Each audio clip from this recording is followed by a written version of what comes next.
A Boeing 777 is storming towards the sea.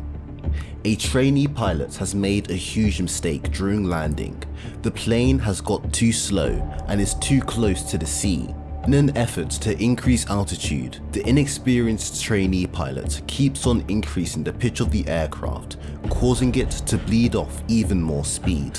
Soon, if the instructor does not intervene, the plane will stall just short of the runway and slam straight into the San Francisco Bay. 10. Unusually, the captain of the aircraft, 45-year-old Lee Kang-cook, was actually the least experienced pilot on the flight deck. This is because he was actually going through training to be certified to be a captain on the Boeing 777. The person training him was the co-pilot, 49-year-old instructor Lee Jong-min. These two were to be in the cockpit for the takeoff and landing, with Lee Kang-cook being the pilot flying as Lee Jong-min instructed him. 4 hours after takeoff, both pilots prepared to head into the passenger cabin to get some rest. Due to the flight's length, there was actually 4 pilots on board. The first 2 would perform the takeoff and climb, then the second 2, known as relief pilots, would supervise the flight overnight, while the others rested. And then finally, once they woke up, the first 2 would perform the descent and landing. This makes it crucial for both trainee Lee Kang-cook and instructor Lee Jong-min to be well rested before they arrive at San Francisco, as their body clocks would still be running at 3 o'clock in the morning, making them susceptible to mistakes and bad decision making. However, both pilots did not have access to secluded resting facilities and had to sleep with the rest of the passengers in a business class seat, where they could be disturbed by PA announcements, crying babies and noisy passengers. The rest break was for 5 hours and the trainee was feeling tired, but finding it difficult to get some sleep, only getting 2 hours of shut-eye. 5 hours later, at 9:38 AM, the primary flight crew returned to the flight deck.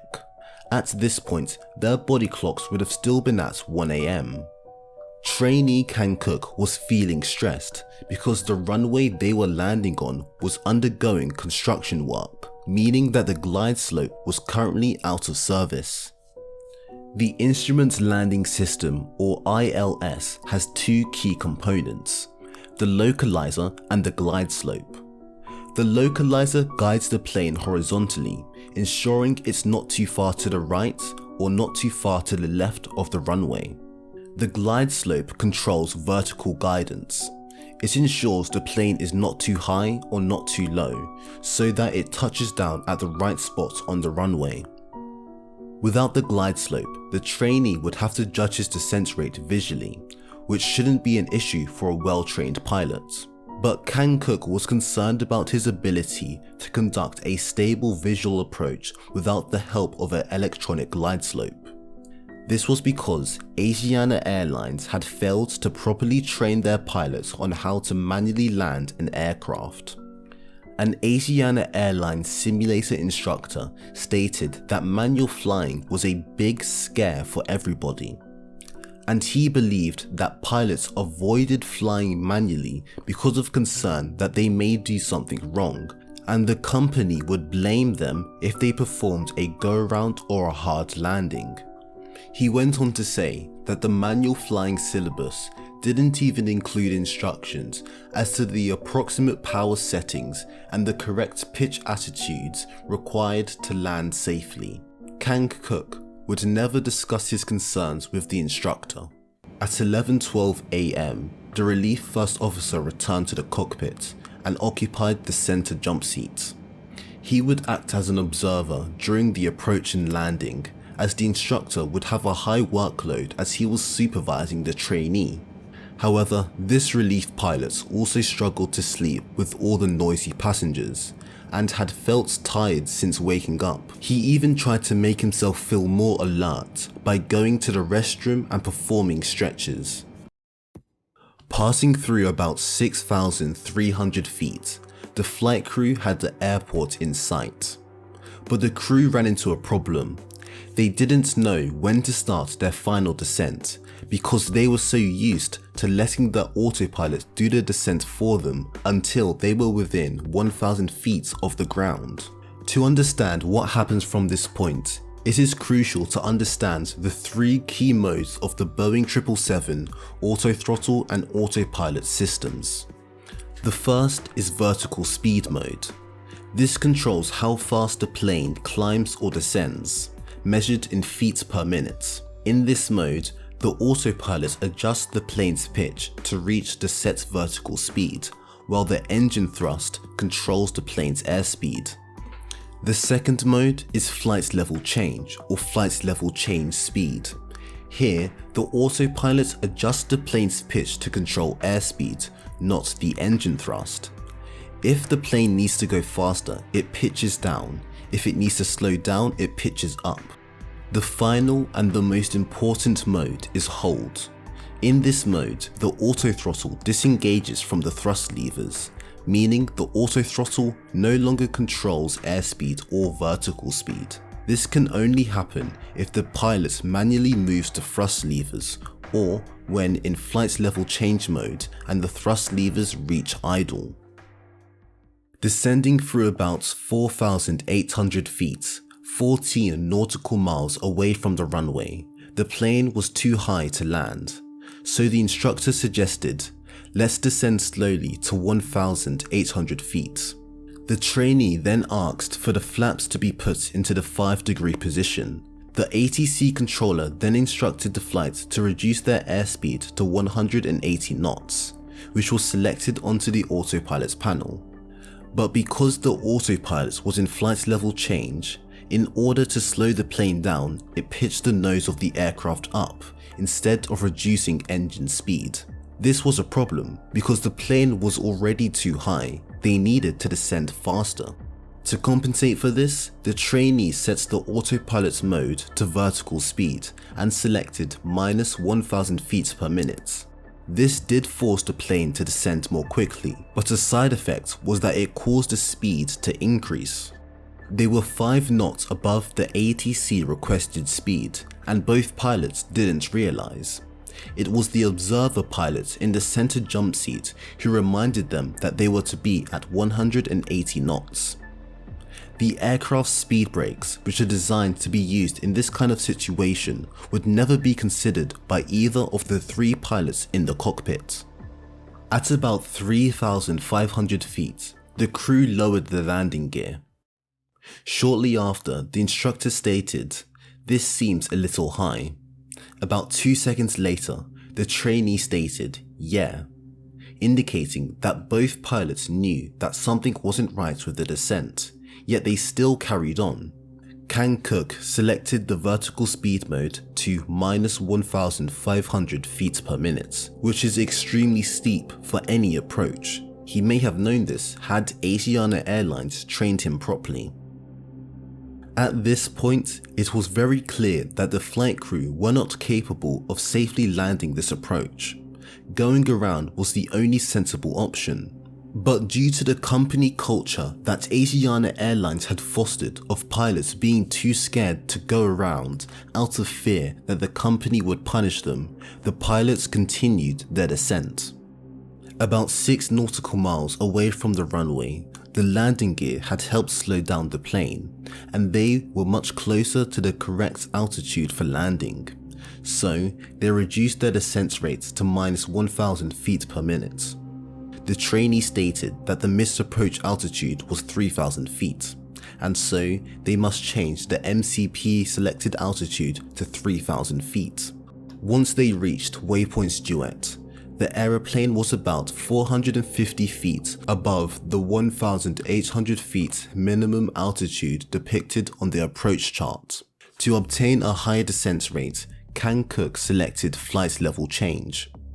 As we discussed, this caused the plane to pitch up and increase thrust, as the autopilot attempted to reach the 3,000 feet that was selected on the MCP panel, therefore putting the plane into a climb.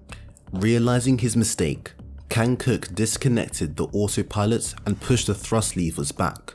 In doing so, he changed the auto thrust mode to hold. meaning that the thrust was now in manual control. Pilots are supposed to call out any changes made to the autopilot or autothrust settings, so that everyone in the cockpit understands the situation they are in. Yet no such call out was communicated between any of the 3 pilots on the flight deck. This meant that all pilots believed that the autothrust was still in speed mode, meaning that the autothrust would adjust thrust to maintain the selected speed. With this thinking, the trainee changed the MCP speed to 137 knots, their landing speed. However, this was useless as the thrust levers were now in manual control. About 2.9 miles away from the runway, descending through 1,300 feet, the flight crew should have been able to clearly see the precision approach path indicator lights. PAPI lights are a set of 4 lights next to the runway that help the pilots maintain a correct descent angle during landing.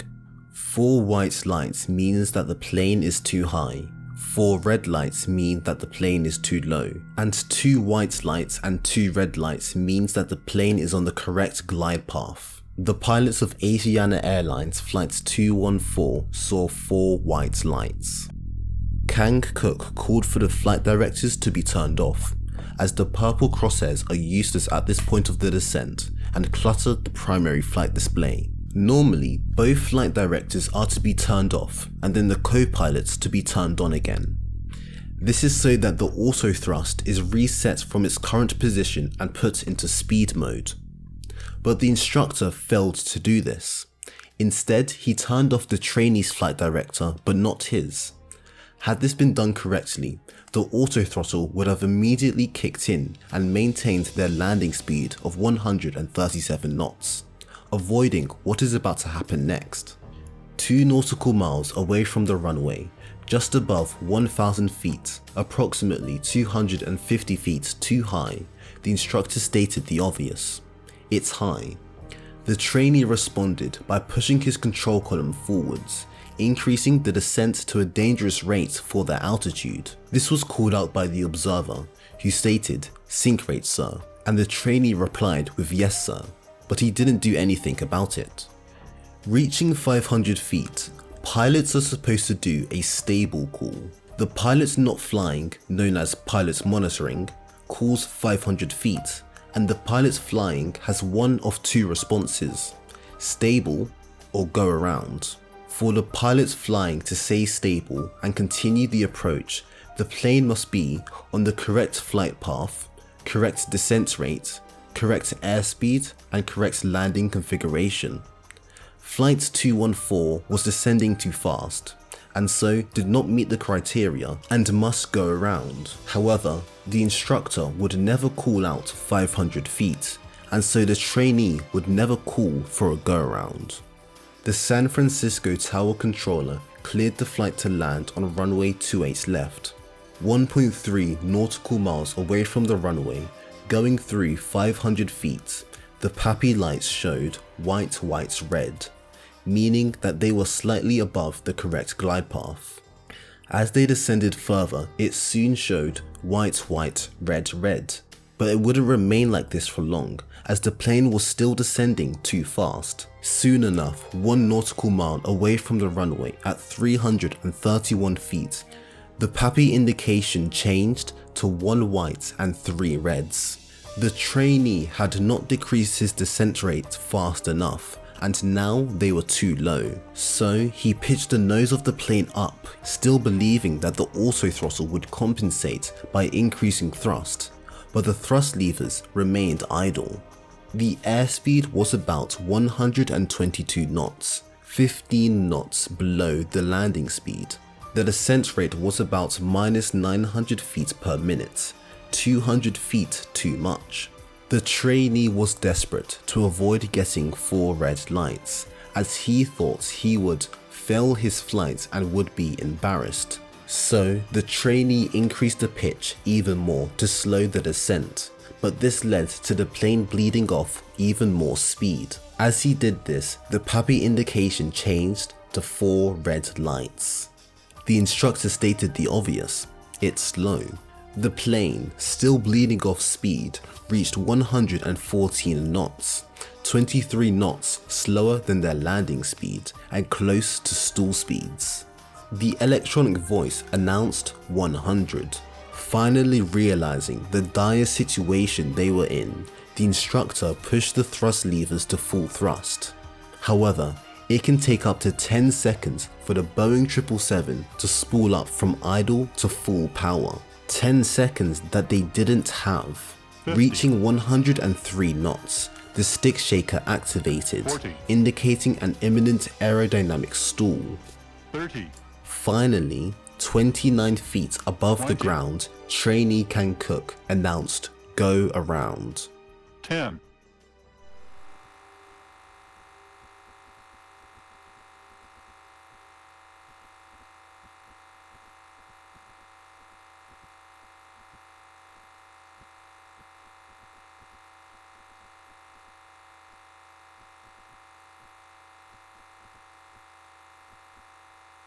The plane hit the seawall just short of the runway. The tail was ripped from the fuselage. The rest of the plane cartwheeled around its left wingtip and slammed into the ground. 3 people died, concentrated in the tail of the plane which separated on impacts. 187 were injured. Helmet recorded videos showed that firefighters on the scene saw some victims still alive outside of the aircraft after being thrown from the plane. During their response, one firefighting vehicle ran over a woman who was still alive and lying outside of the plane. The firefighter driving the vehicle was reported to have said, "She got ran over, I mean, shit happens, you know."